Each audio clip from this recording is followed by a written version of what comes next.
महलों वाला लड़का और झोपड़ी वाली लड़की। बारिश बहुत तेज हो रही थी। सड़क के किनारे एक लड़की भीगती हुई बैठी थी। उसके हाथ में दवाई का छोटा सा पैकेट था और आंखों में डर। तभी एक बड़ी काली गाड़ी उसके सामने आकर रुकी। गाड़ी का शीशा नीचे हुआ और अंदर बैठे लड़के ने पूछा, इतनी रात में यहाँ अकेली क्या कर रही हो? लड़की ने बिना उसकी तरफ देखे कहा, गरीब लोग रास्ते पर ही मिलते हैं साहब, महलों में नहीं। लड़के ने पहली बार किसी की आंखों में इतना दर्द देखा था। उसे नहीं पता था कि यह लड़की एक दिन उसकी पूरी दुनिया बदलने वाली है। दिल्ली के सबसे बड़े कारोबारी परिवार का इकलौता बेटा था आरव। महंगे कपड़े, बड़ी गाड़ियाँ, हर जगह इज्जत, लेकिन अंदर से वो बहुत अकेला था। उसके पिता के पास पैसा बहुत था पर प्यार बिल्कुल नहीं। घर में सिर्फ नियम थे, जिंदगी नहीं। दूसरी तरफ थी मीरा, एक छोटी सी झोपड़ी, बीमार माँ और पेट भरने के लिए दिन रात मेहनत। मीरा दिन में एक छोटे भोजनालय में काम करती थी और रात में अस्पताल के बाहर दवाई बेचने वालों से सस्ती दवाइयाँ लेकर माँ का इलाज करवाती थी। उस रात भी वो माँ के लिए दवा लेने गई थी, लेकिन जेब में पैसे कम पड़ गए। दुकानदार ने दवाई छीन ली।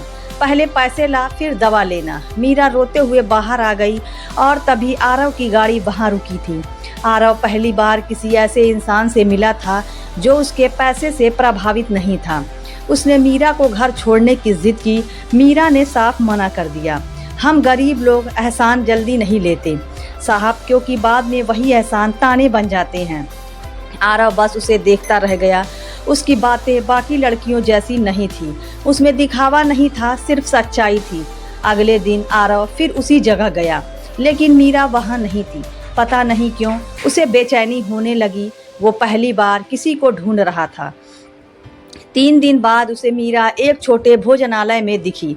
वो लोगों को खाना परोस रही थी और खुद भूखी थी। एक आदमी ने गुस्से में प्लेट फेंक दी, ये खाना है या जहर? सारा भोजनालय मीरा पर चिल्लाने लगा, लेकिन गलती उसकी नहीं थी। आरव अंदर आया और पहली बार उसने किसी के लिए आवाज़ उठाई, गलती इसकी नहीं है, गलती आपकी सोच की है। पूरा भोजनालय शांत हो गया। मीरा हैरान थी, किसी ने पहली बार उसके लिए लड़ाई की थी। उस रात आरव ने पहली बार चैन से खाना खाया और मीरा ने पहली बार मुस्कुराकर किसी को धन्यवाद कहा। धीरे धीरे दोनों मिलने लगे। आरव उसे बड़े बड़े होटल दिखाता और मीरा उसे सड़क किनारे की चाय पिलाती। आरव कहता, तुम्हारे साथ सब सच्चा लगता है। मीरा हंसकर कहती, क्योंकि मैं नकली दुनिया से नहीं हूँ। समय बीतता गया, दोनों एक दूसरे के बहुत करीब आ गए, लेकिन फ़र्क बहुत बड़ा था। एक तरफ करोड़ों की दुनिया, दूसरी तरफ 2 वक्त की रोटी। एक दिन आरव मीरा को अपने घर ले गया। महल जैसा घर देखकर मीरा डर गई। तभी आरव की माँ सामने आई। उन्होंने मीरा को ऊपर से नीचे तक देखा और पूछा, कौन है ये लड़की? आरव मुस्कुराया, मेरी खुशी। लेकिन अगले ही पल एक जोरदार थप्पड़ पूरे घर में गूंज गया। हमारे घर की बहू बनने का सपना मत देखना। तुम जैसी लड़कियां सिर्फ पैसे देखती हैं। मीरा की आंखों से आंसू आ गए। वो कुछ नहीं बोली, बस चुपचाप वहाँ से चली गई। उस रात आरव पहली बार अपने परिवार के खिलाफ खड़ा हुआ।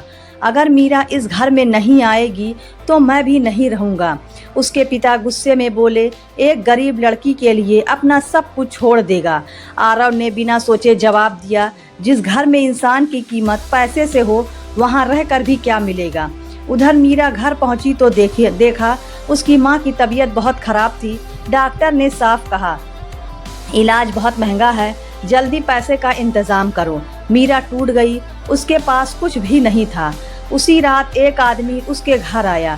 वो आरव के पिता का आदमी था।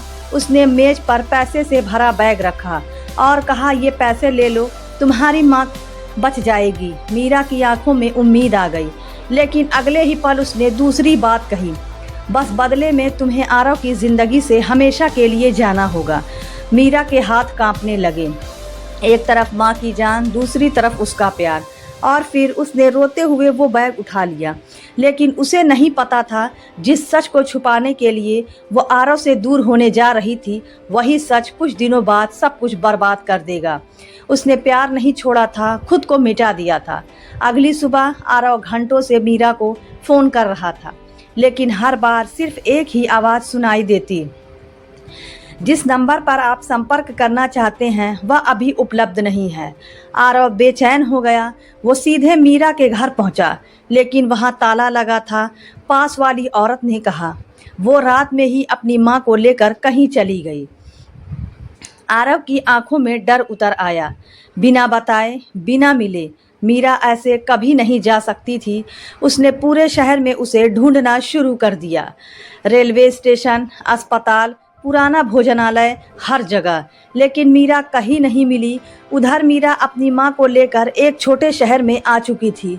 उसने किराए का छोटा सा कमरा लिया और दिन रात सिलाई का काम करने लगी। उसकी माँ बार बार पूछती आरव कहाँ है, लेकिन मीरा हर बार मुस्कुरा देती वो अपनी दुनिया में खुश होगा माँ। असल में हर रात वो चुपके से रोती थी। उसने प्यार छोड़ा नहीं था, बस मजबूरी के नीचे दबा दिया था। इधर आरव पूरी तरह बदल चुका था। जो लड़का कभी मुस्कुराता रहता था अब चुप रहने लगा। उसने कारोबार संभालना छोड़ दिया, दोस्तों से मिलना छोड़ दिया, यहाँ तक कि उसने अपने पिता से बात करना भी बंद कर दिया। एक रात उसने गुस्से में अपने पिता से पूछा, आपने मीरा के साथ क्या किया है? उसके पिता शांत थे, मैंने सिर्फ तुम्हारा भविष्य बचाया है। आरव चीखा, आपने मेरी जिंदगी छीन ली है। उस रात पहली बार आरव ने शराब पी और पहली बार उसे समझ आया कि दर्द इंसान को अंदर से कैसे तोड़ देता है।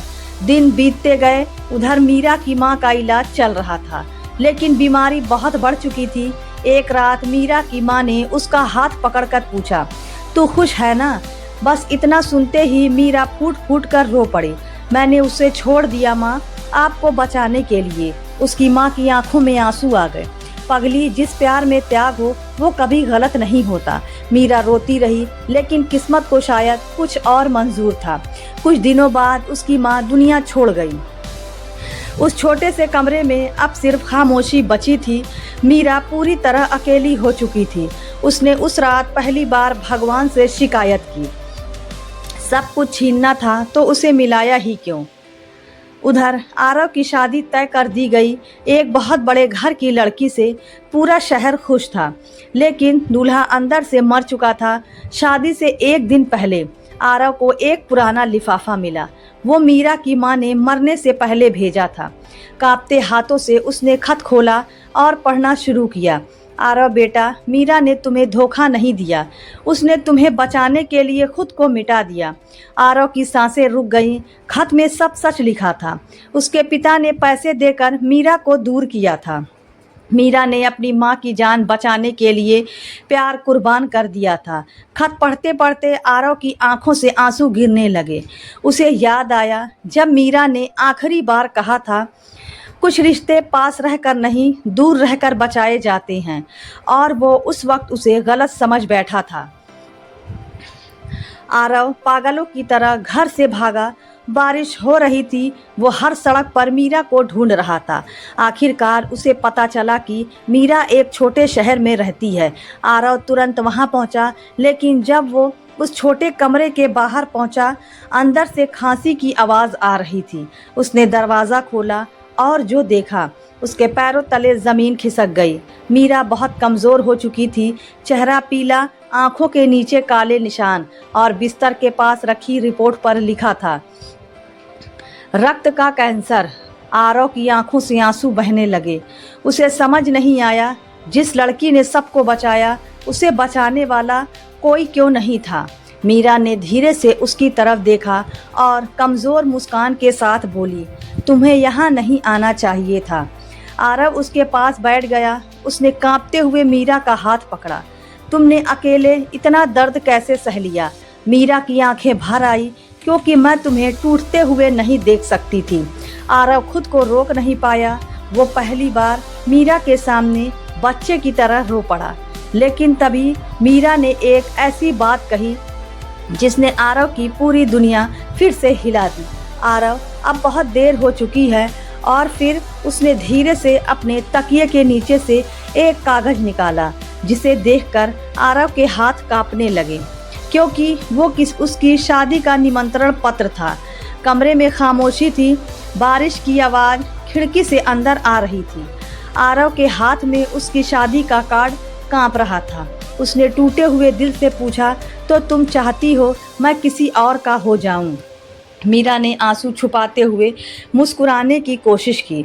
मैं चाहती हूँ तुम जी लो। आरव गुस्से में खड़ा हो गया। और तुम मर जाओ अकेले। मीरा चुप रही क्योंकि उसके पास कोई जवाब नहीं था। कुछ देर बाद आरव धीरे से उसके पास बैठा और पहली बार उसने अपना सिर मीरा की गोद में रख दिया। तुम जानती हो मैंने तुम्हारे बिना जीने की बहुत कोशिश की, लेकिन हर सुबह सिर्फ तुम्हारी कमी लेकर आती थी। मीरा की आंखों से आंसू गिरने लगे। उसने कांपते हाथों से आरव के बालों को सहलाया। काश हम पहली बार मिले ही ना होते। आरव तुरंत उठ बैठा। नहीं, काश हमें कोई अलग ना करता। उस रात आरव वापस अपने घर गया।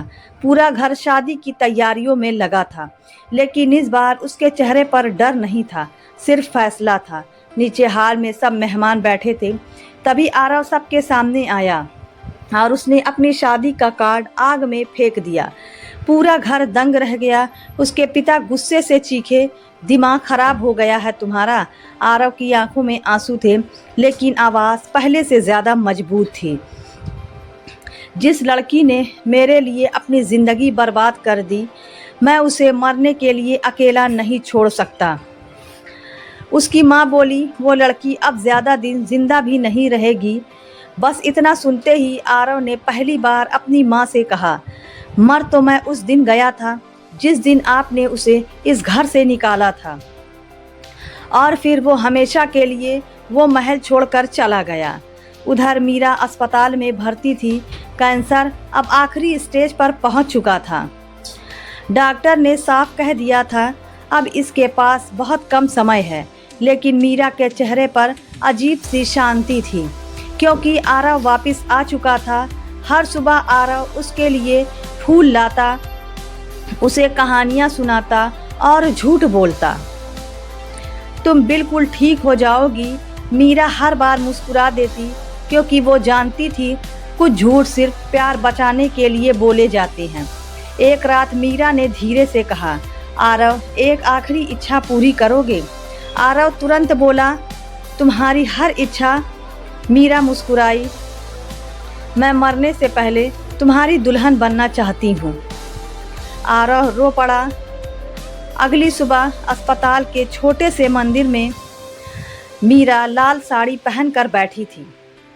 चेहरा कमज़ोर था, लेकिन आंखों में पहली बार सुकून था। आरव ने कांपते हाथों से उसकी मांग में सिंदूर भरा और उसी पल मीरा रोते हुए हंस पड़ी। अब मुझे कोई डर नहीं है। वहाँ मौजूद हर इंसान की आंखें नम थी, लेकिन किस्मत अभी भी बेरहम थी। शादी के कुछ घंटों बाद मीरा की तबीयत अचानक बिगड़ गई। मशीनें तेज आवाज़ करने लगी। डॉक्टर भागते हुए अंदर आए। आरव डर कर उसका हाथ पकड़ चुका था। मीरा आंखें खोलो, देखो मैं यहाँ हूँ। मीरा ने धीरे धीरे आंखें खोली। उसकी सांसें टूट रही थीं। उसने बहुत मुश्किल से कहा, आरव अगर अगला जन्म सच में होता है तो वहाँ मुझे गरीब मत होने देना। आरव बुरी तरह रो पड़ा। बस चुप रहो, तुम्हें कुछ नहीं होगा। लेकिन मीरा मुस्कुराई, वही आखिरी मुस्कान जो लोग जाते वक्त देते हैं। और फिर उसका हाथ धीरे से आरव के हाथों से फिसल गया। मॉनिटर की आवाज़ एक सीधी लाइन में बदल गई। सब खत्म हो चुका था। उस दिन दिल्ली के सबसे अमीर लड़के ने पहली बार खुद को दुनिया का सबसे गरीब इंसान महसूस किया, क्योंकि उसके पास सब कुछ था सिवाय उस लड़की के जिसने उसे सच्चा प्यार करना सिखाया था। कई साल बाद लोग अक्सर एक छोटे से अस्पताल के बाहर एक आदमी को गरीब मरीजों की मदद करते देखते थे। वो हर मरीज को मुफ्त दवाई देता, हर लड़की की मदद करता जिसकी आंखों में उसे मीरा जैसा दर्द दिखता, क्योंकि अब आरव ने अपने पिता का कारोबार नहीं, मीरा का अधूरा सपना संभाल लिया था। और आज भी उस अस्पताल की दीवार पर एक तस्वीर लगी है, एक अमीर लड़का और एक गरीब लड़की जो आखिरी सांस तक एक दूसरे से प्यार करते रहे।